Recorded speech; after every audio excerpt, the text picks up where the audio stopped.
Welcome to Influential Visions. Here we interview futuristic leaders who share their deep industry knowledge and business experience with you, ensuring you have your finger on the pulse and your eyes wide open. Here is your host, Nathaniel Schooler. Welcome. So in this particular episode, how to make a living in the metaverse. In this video, we're going to show you how to make a living in the metaverse, and we're going to explain what it is as well for people that don't actually know. My name is Nathaniel Schooler. I'm joined by Nicolas Babin, and he is the ex-head of Sony Europe in many divisions, including robotics, AI, and communication.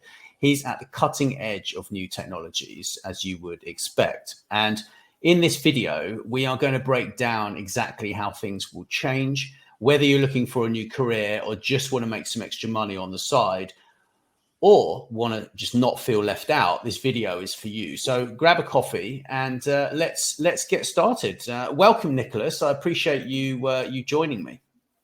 Thank you very much, Nat. It's always a pleasure to be on your show. Always. It's fantastic. You've been a guest many times, and every time I have a thoroughly enjoyable conversation. And so I think the best thing before we dig into the jobs element is, first of all, what is the metaverse? Because I know you've been busy sort of studying this in detail and writing papers and things like this very recently. So the information that you have is very up to date. So what is the metaverse exactly, Nicolas? Yes, that's a very good question, because a lot of people, as you said, have heard about it, but they don't know what it is. Metaverse, we just need to understand the word in itself. Meta is a Greek word that means beyond. So it's beyond the universe. That's how the two words were coined to make metaverse as a term. And metaverse is basically a platform or an environment which is going to be a combination of physical world and digital world. That's what we call the phygital world. So it's basically almost, if I could find an image, it's almost like a game, or at least it could start as a game, but a serious game where inside you are going to have a life like you have in the physical world. For example, you'll be able to buy things. So there's an economy around the metaverse. You'll be able to meet people. You'll be able to do banking, to do your insurance, to buy sports shoes. You'll be able to buy clothes. You'll be able to try everything because it's going to combine your digital aspect of life with your physical one. And that's why we call it metaverse, because it's beyond the current universe we know. Wow, that's a great explanation. So why is it actually happening now then, Nicolas? That's a great question. The term metaverse, you need to know, it started back in 1992. It's like a science fiction novel called Show Crash that mentioned it. And it was, at the time, almost, it really didn't matter. We didn't know about it. But back in 2000, 2002, there was Second Life and the Sony version of Second Life that came in, which was seen as a game. And the Sony version was called Home. And it was where, with the limited technology we had then, the birth, if I could say, at least of a commercial internet, we had we could see that there was a start of something. So people could go on Second Life, could meet other people, could go to a cinema and see what was available. But in order to download the movie, it would take forever, because basically the bandwidth was just too limited. And the idea has been, around since that time. 92 was just really the term that started. It's like, if you want artificial intelligence, the term started in the 50s, but we only started to see what it was, the potential back in the 90s. Here's pretty much the same. 92, the term came alive. 2000, we had the first bubbles, that came around. And now we see it because all the technologies that the metaverse requires today are coming into fruition, or are coming in, and these technologies are actually maturing. And that's what I meant. So it's, virtual reality, the goggles that you put on your face that puts you into this virtual world. Augmented reality, extended reality, All these technologies are now mature. You also have Can I stop you there? Can you explain what extended reality is? Because I've never heard. Well, I've heard it, but I don't quite know what that means. Extended reality is a mix of augmented reality and virtual reality. So it's basically you're in a virtual world, but anything you can see in that virtual world can be augmented, right? So that's what we call extended reality. It's basically you have glasses, goggles that show you in a different type of world, but also within that world you can go see other points, and if you visit a town, you can see what the bridge is, all these things. So it's a mix of both, right? Thank you. So you have all these technologies, but also you have all the infrastructure around the technologies that is today available. So cloud edge technology, which helps make data communication much easier. You have IoT, to add that also into the metaverse, because you have objects talking to each other, and objects can also be represented in the metaverse. You also have all the different ways that people can communicate. So, for example, today, as we're doing today with StreamYard, with Zoom, with all these technologies, so people could, like we're two persons, but we could also be within a metaverse environment, for example, and we could be in a virtual room in the metaverse, and you could have people come in with their avatars, right? So that's a possibility. Avatars is another technology that today is pretty standard, that we know everywhere. You have 5G coming to life. 5G is what? Is a lot of bandwidth with low latency and different type of communications. That also is helping the metaverse coming to terms. So basically, and also in terms of the economy, we have now cryptocurrencies, blockchain, and NFTs. Well, the whole thing is around blockchain, but thanks to blockchain, we have cryptocurrencies, we have NFTs, and so you can trade, right? So NFTs, non-fungible tokens, that allows you to trade luxury items, art items, digital media, anything that you want to have. So all this coming together, and that's what was lacking with Second Life and Home, is the fact that we could not trade. I mean, the only way you could trade until about 2 or 3 years ago, 2 years ago even, or 18 months ago, was by giving your credit card and having your credit card on the internet. And that was the thing that we could see on Second Life. Whereas now you have cryptocurrencies, so you have a digital wallet. We all have digital wallets with Google and all the others. And that digital wallet allows you to buy, trade, exchange, whatever you want. So all these technologies coming to life are making it an economically viable environment. And that's why it's happening now. We have the technology, we have the mindset, and we have the economy angle. And these three elements are making the metaverse happen. Right. And a lot of that is to do with the price of the headsets as well, right? The price of the technology has come right down, yeah? That's what I mean by maturing technology, is the fact that now it's so out there that everybody can afford it. Yeah, I experienced the PlayStation headset a few months ago, and I mean, literally, a shark came and bit the edge off of the metal cage that I was in, right? But it pushed me to a level of, I was scared, but then I was aware that I was in this virtual world. So it was so I knew that I wasn't in danger, thankfully. So I kind of took it in the way that it was, but I can see that the quality of the graphics, the headset, everything has really progressed in the past 10 years from when I put that first headset on. I think maybe about 8 years ago when I went to Wimbledon, I put on I think it was the Oculus headset. I think the first back one, then, absolutely. Yep. And it was all right, but it's sort of and then I went to Intel and I put on a headset there at Intel probably 3 years ago. Yeah, and I remember. Can't say. Yeah, you remember I went there, and yes, I can't say I was that impressed. But I was impressed, but I wasn't really impressed until my friend Eric got this headset, and he's like, "Look, sit down, put this on, and enjoy it. And what made me laugh was he could see me on the TV, because obviously you have the TV in the background which has the same view, right? And then you have the headset on, and it was mind blowing. I mean, he took a video of me screaming, and it was just, but I was in hysterics, laughing for quite a lot of the time, and it's absolutely bizarre. So, you've said a bit about what the environment is, Nicolas. Is there anything more you want to say on the sort of what is the environment?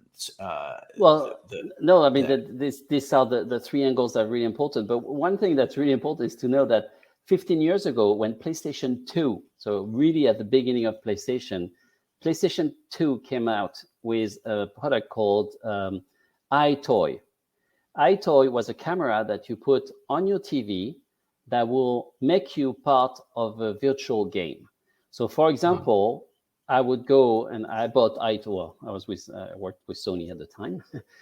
So I had my iToy at home, and I had karate people coming at me, and I would fight them on my TV. I didn't have any goggles or anything, because at the time it was not known. It was like 15 years ago at least, or even more than that. PlayStation 2, I can't remember the dates anyway. But so iToy was really the beginning of this digital world. I was physically in front of my TV, but the game made me digital within my game. So there were many things. There was you had to you could clean your screen, and the quickest you do it, the better, obviously, and you get more points. So basically, you would be nothing in your hands, but the game would make it like as if you were cleaning that.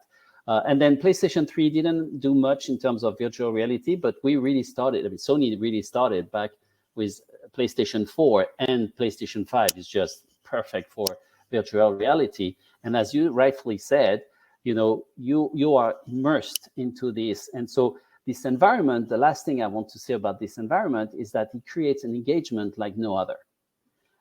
You are basically, you live your experience. And I'm a guy from marketing, and I've been in marketing for my whole life. And the things that you always look for in marketing is engagement. It's engagement of your prospects, engagement of your customers. I've been really involved with gamification, because that was basically gamification back in 2004. We were just at the beginning of this engagement with digital platforms. And the metaverse is the combination of everything we've seen today, not only in terms of technology, but as I mentioned, mindset. And mindset, to me, is what we've learned with gamification, is basically the using game mechanics for doing things that are not fun. So NFT is not fun, to be honest with you, but you're engaged because it uses game mechanics to make it more engaging. And that's why this environment is really important to understand it. So in order to understand the overall concept, and which we'll talk later on about jobs in the metaverse and all these that are very disruptive. And you and I have been in this business I've been longer than you, but we've been in new technologies. And here we really see an evolution. It's not a revolution, because everything we've seen for the past 30 years is an evolution. But here's the evolution is massive, because it's very disruptive, because it's something we're not used to. Absolutely, and it opens up so many opportunities to feature product placement, and things like this within gaming itself, right? It's pretty incredible. I mean, and Roblox is like a massive trend with my daughter. I mean, she's sort of 11, right? So that's like huge for her. Yeah, I'm always on Roblox. You are? Oh yeah, of course. I'm a big gamer, and you know that Nikeland, the Nike Metaverse is on Roblox. No way. Yeah, that's what their whole metaverse environment is on Roblox. Go to Nikeland, log into to your Roblox, and you'll see it's normally the second screen down. You'll have Nikeland, and you go there and you can buy virtual shoes. Wow. You can visit stores. You can anything. I'm not surprised, to be honest, because the kids of that age, I mean, they're going to go through maybe 10 pairs of Nikes by the time they're 20 years old. I mean, if you catch them at the age of 8 or 9, the parents are going to be buying a lot of Nike shoes, aren't they? At the end of the day, Yeah, absolutely. They are and this is where, this environment is so critical, because now you have large brands. We talked about Nike, but we can talk about retail brands like Carrefour in France. We can talk about banks. We can talk about insurance companies. All these companies, and you obviously can talk also about Meta, Mark Zuckerberg's company. But I want to make sure that at least people understand that Meta is not the metaverse. It's one part of the environment of the metaverse. They have their own environment. The metaverse is something much bigger than Meta, obviously. But all these companies are pouring huge amount of money in it, because they know that it's going to be something different. It's, when you see the success of cryptocurrencies today, you can, rightfully ask yourself whether or not the metaverse will follow like with cryptos. And I believe that it will. I think it already has. I mean, if you think about pieces of land going for sale, exactly, and the way that our kids are addicted to Roblox is insane. Yeah, like, I mean, it's completely bizarre how they chat to each other in this game, right? I mean, it's like it's removed a social network, really. It's kind of like they want to be busy doing something and then talk to each other at the same time. I find it really quite, I'm not going to say strange. It's just evolved, hasn't it? Different. It's just different, right? And they like to be really busy, and they've got multiple devices that they're using all the time at the same time, which is quite disconcerting for my brain, to be honest. But today, and I think you're right, because I said we're going to see some success, but as you said, we are already seeing some success. And for example, Artifact, which is a company that used to make virtual sneaker shoes, right? So sports shoes in every shape or form, but virtual ones, digital ones. They were acquired for a multi-million-dollar deal by Nike, and Nike started to sell their Artifact shoes on Roblox in Nike Land. For the first pair was sold for $10,000. Wow. Digital sneakers, $10,000. So, why is it so different? It's because today the world is evolving. You can see that we have problems with inflation. So stock market is going down. People don't know where to put their money. And they think, why not try cryptocurrencies? Why not try the metaverse? Because it's another way of investing. You can still invest in a house, in real estate, obviously, but you also have the option of investing in something different. And banks, when they buy land on metaverse, because banks own a lot of land in the physical world, well, they are starting to do the same thing in digital world. And so one day maybe you want to rent a land or a building that's owned by a bank on the metaverse. And that's why, as you rightfully said, it's evolving, it's different, but we need to start thinking differently in order to think bigger on the metaverse. Wow.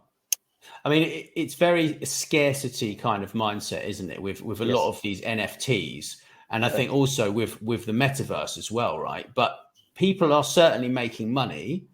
I'm just not sure exactly who they are, to be honest. I mean, I know Ice-T did a collection of images that he sold, but he linked that to a physical product as well. So you've got these kind of hybrid kind of pieces of art, which is, there's a maybe a handbag over here that someone buys in the metaverse, and then they get one delivered to their door, or they get a special edition. And a lot of these big brands are doing it. I think they're doing it more for the publicity. I think personally, I'm not sure that they're making money. Certainly the big brands like Prada and things like this, they're doing it just because they're playing, right? They want to see where it's going, don't they?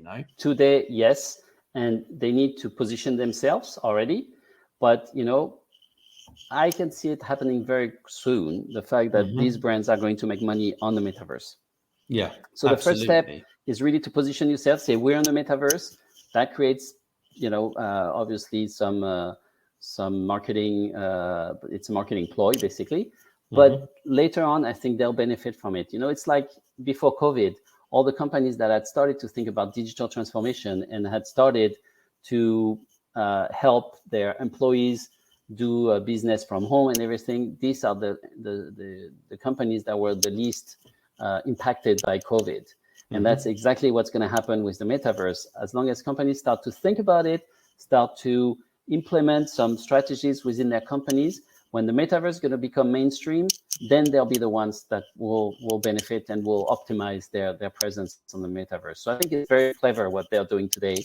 Obviously, not every single company can do that, but at least the companies that can see their vision with the metaverse can start, positioning themselves, and that's really a key element to that. But also another important point is, we talk about this hybrid situation about work, and I know this is one very important topic today. But the metaverse will allow you to work from home and still participate in meetings. So you'll have physical people in those meetings, and you'll have avatars representing you in the metaverse.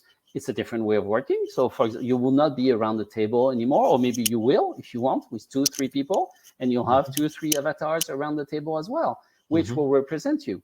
So, obviously, then the vision later on can be about AI also augmenting humans and helping. But I don't want to scare anyone there. But it's basically a new way of working, a new way of shopping, a new way of living, a new way of dating, a new way of meeting people, a new way of everything. It's and that's what's interesting. And I know we'll talk more about work, so I don't want to jump guns here. But to me, this environment is very important to understand. And why is it happening now? Well, again, as I mentioned, technology needs to be available 24/7. We have that today. We didn't have that in the past. It needs to be profitable, because return on investment is something essential. This is what's happening with NFTs and the e-commerce and the business model, which now is something that's pretty standard. Back in 2004, I was with Sony, and we were thinking about e-commerce. For us, it was like not easy to switch our business from B2B to C to e-commerce. But this is now pretty standard. It needs to be real time, because if it's not real time, then it's like having a robot that will answer you half an hour after you ask a question, and it's pointless. Here we have great connectivity with people and objects. This is why it's real time. It needs to be engaging. I mentioned it before, and immersive, and have also commercial and non-commercial angles to make it work. So some people who don't want to spend any money still have an interest in seeing that. Again, as I mentioned, it needs to combine physical and digital world. I'm not going to go back on this one. And to me, it needs to be ubiquitous, present, or found everywhere. The ubiquitous. Sorry, that's my French accent kicking in on the ubiquitous word, but that's a difficult one. I don't like that, but that word, ubiquitous. I find it a difficult word. That's the one as well. It needs to be everywhere, right? That's what it needs to be everywhere. But the thing is, at the moment. I mean, before we get into the jobs kind of element, because there are jobs in all areas within this marketplace, right? So I mean, you've talked a bit about what type of market will be involved. Yes. But the thing is that there's going to be expertise and knowledge needed in all of these kind of areas, right? From absolutely promoting it, from graphic design, from coding, from infrastructure, cloud, and all these. Absolutely. Yes. Yeah, and management skills, telling PR, marketing, communications, all of the traditional skills that have been needed for the last however many decades are not really going to change that much, except for they're going to be focused more on this world with a headset on. So, question is, how do you kind of, where would you go if you were someone who wanted to learn more about this? Like, would you buy a headset? And if so, what would that be? And then what would you do? If you were thinking of transitioning work-wise to becoming an expert in this, what would your next steps be, Nicolas? So it all depends on what type of jobs you're looking for.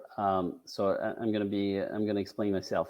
If you are a programmer or a technical person, you can go to basically any type of companies, startups, scale-ups, large companies, all these and all these people, basically all these companies, will require new technology people who can understand the cloud, the edge computing, who can understand 5G, you can understand coding, all these virtual reality world and all these. So these that are going to be, or that are already very needed, but are going to be even more very soon, and happening actually now. So that's the type of job. If you're more into a marketing type job, then you will need to work for a larger company, because as I mentioned, these companies are looking to position themselves today. So they will need advice from people who have followed the trend. So, a lot of companies tell me, oh yeah, we should recruit millennials or even younger people. And I don't agree with that, because obviously they will be great for that job, but they also need people who understand about marketing from a while back.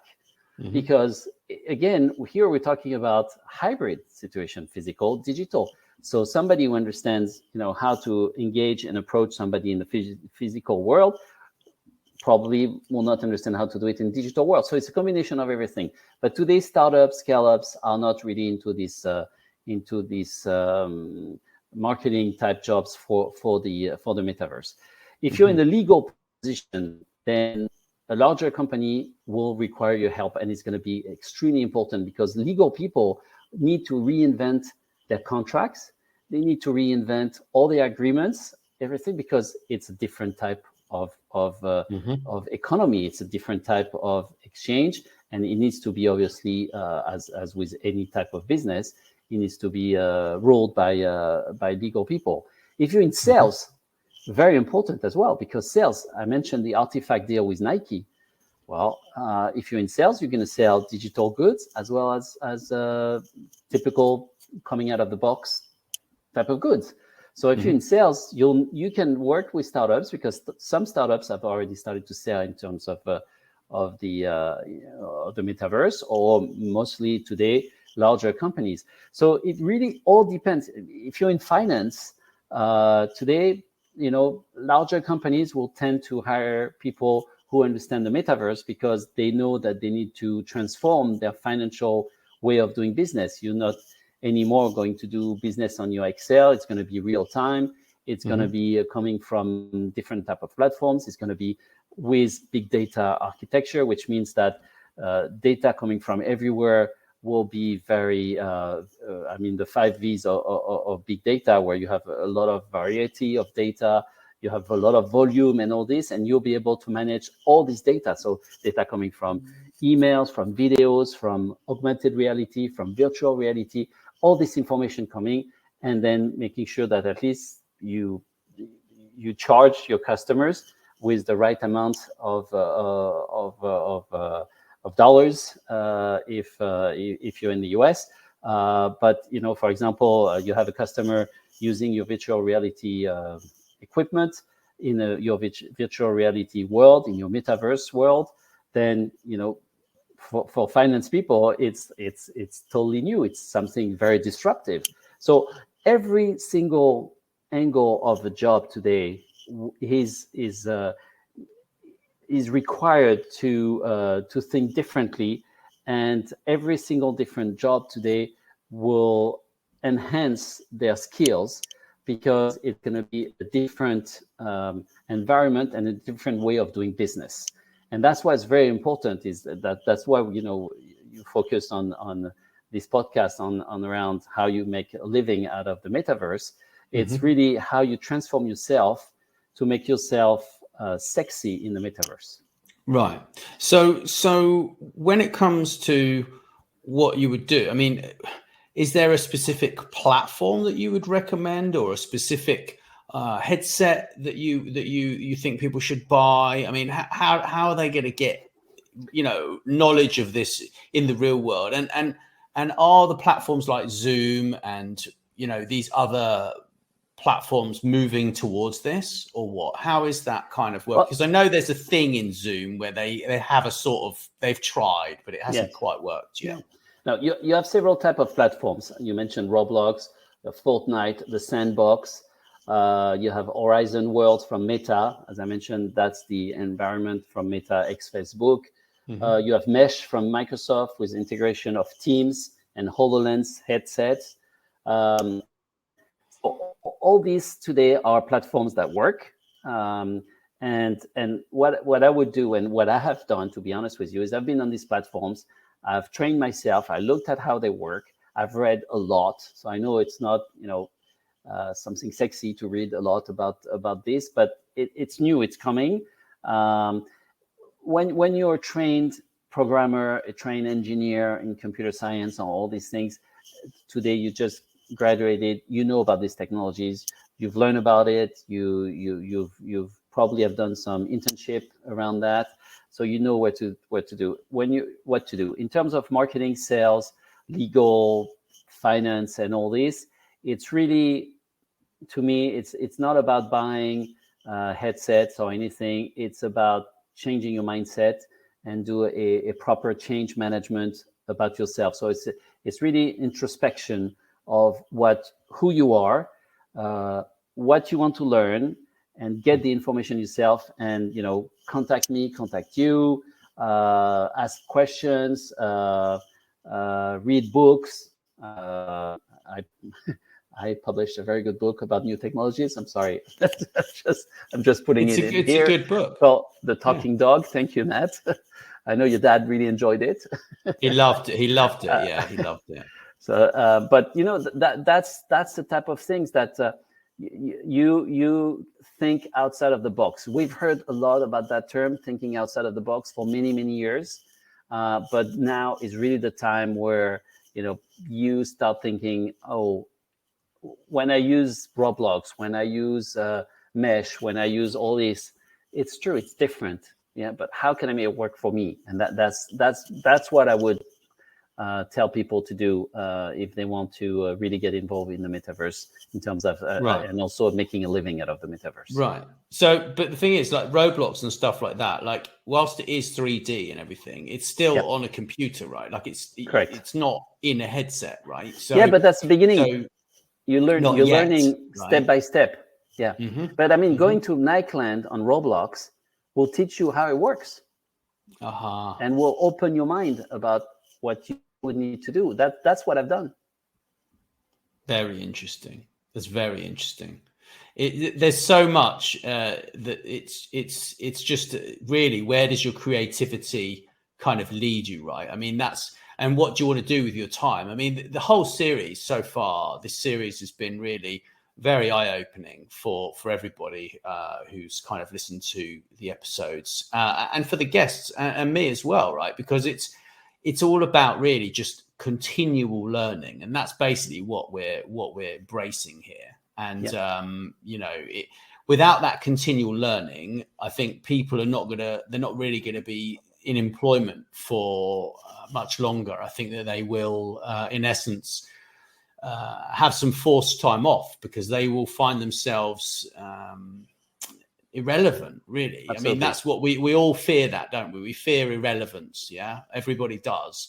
But the thing is that the ones that don't have to worry too much are the ones that are actually trying to do something about it, So, Nicolas, it's been very interesting. I've learned a lot. And if anyone's got any questions, I'm sure Nicolas can perhaps point them in the right direction. Maybe answer them. I might be able to, but this is not my expertise right now. So you've kind of expanded my mind. It's the beginning of my study really into this. I've been thinking about it, but I haven't quite got my head around it, right? And I think the interesting thing is the way that it works with payments, with NFTs, correct, and all of these kind of things. I think that's what's going to make it very interesting, because like you say, a few years ago there was no way to get paid, right, or sell something, or there was, but it was slightly difficult and challenging. So and cybersecurity was a big deal,